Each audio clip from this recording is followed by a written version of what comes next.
This is the most polarised and rancorous general election I have ever witnessed, and I go back a way. The first one I covered was in 1983. OK Boomer is my middle name. That wasn't exactly a garden party. Margaret Thatcher, fresh from the Falklands War, was in bitter confrontation with Labour's unilateralist leader, Michael Foot. But 83 was nothing like this.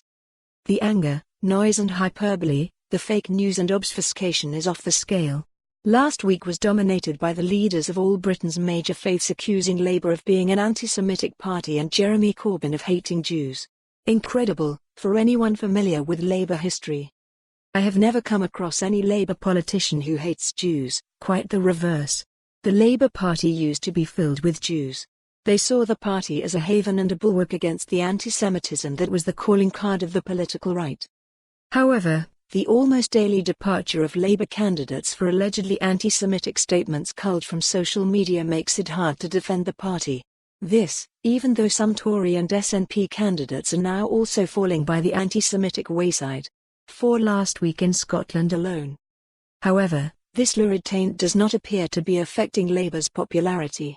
The untold story of this election is how Jeremy Corbyn has been very gradually whittling away the Tory lead across the UK, even as Labour support in Scotland appears to be collapsing. The YouGov MRP mega poll last week suggested that the Tories are in line for a 68-seat victory. But that doesn't tell us much about trend.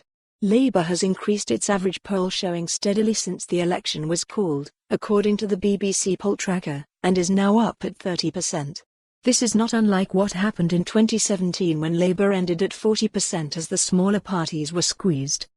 The Labour manifesto, while fanciful in its costings, had the virtue of being distinctive and ambitious. The Tories' equivalent last week was a dismal non-event and instantly forgettable. Nationalisation of utilities like rail is popular with many people, and Labour's pledge of free broadband has really cut through. The Green New Deal is popular also, though no one is quite sure what it means.